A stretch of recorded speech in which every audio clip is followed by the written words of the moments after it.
आपको ज़रा थोड़ा पीछे ले चलता हूँ, यानी 2018 में इन्होंने, यानी कि जिसको पप्पू कहते हैं, या राहुल गांधी जी ने अमित शाह के लिए कुछ अभद्र भाषा का मतलब प्रयोग किया था, कुछ किया था। तो सुल्तानपुर की जो कोर्ट है, उस कोर्ट में एक केस चल रहा है। वहाँ पे मतलब अब मांगा गया है कि इनके वॉइस के सैंपल लेने के लिए मतलब एक अर्जी दाखिल हुई है।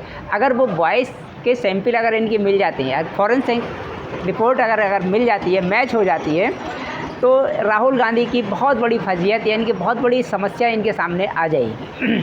दूसरा ये है कि कांग्रेस पार्टी कई समय मतलब डूबने की कगार पे चल रही है, इनका कोई अपना अस्तित्व ही नहीं रहा है। अब असम में 2026 विधानसभा चुनाव होने जा रहे हैं।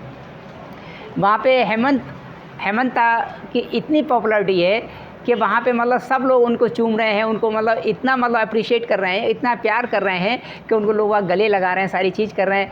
अब जब कांग्रेस को वहाँ पे अपना मतलब वो करना था, तो कांग्रेस वहाँ पे पहुँच नहीं पा रही है, यानी कि राहुल गांधी पहुँच ही नहीं पा रहे हैं। वहाँ पे प्रियंका वडेरा को भेज रहे हैं, प्रियंका वडेरा जैसी जाती हैं वहाँ पे और विरोध शुरू हो जाता है। यानी कि वहाँ के जो बड़े बड़े लीडर्स हैं वो अपने आप को, यानी कि पार्टी छोड़ के, यानी कि भारतीय जनता पार्टी में मिल जा रहे हैं। और दूसरी बात ये कि चुनाव आयोग ने, यानी कि भारतीय चुनाव आयोग ने उनके 3 टिकटों को कैंसिल कर दिया है। यानी कि कांग्रेस की समस्या पे समस्या बढ़ती चली जाए। जो उनके वरिष्ठ नेता थे उनको यानी कि वहाँ से हटा दिया गया है, यानी कि उनके पर्चे रद्द कर दिए गए हैं। यानी कि 2026 का जो चुनाव असम में होने जा रहा है, यानी कि एक तरह से पहले ही ऐसा घोषित हो रहा है कि मतलब उनके हाथ से मतलब वो कमान जा रही है, यानी कि भाजपा वहाँ पे मतलब उनका प्रचार प्रसार सब बढ़ता चला जा रहा है। और ऐसा लग रहा है कि मतलब उनकी गवर्नमेंट वहाँ बन जाएगी। हेमंता वहाँ के मतलब हो सकता है कि आने वाले मुख्यमंत्री बने वहाँ के, आसाम के।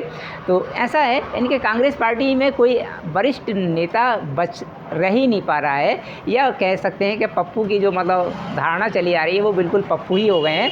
उनको मतलब कोई वजूद नहीं रहा है, क्या कहना है क्या करना है कुछ उन्हें खुद ही नहीं पता।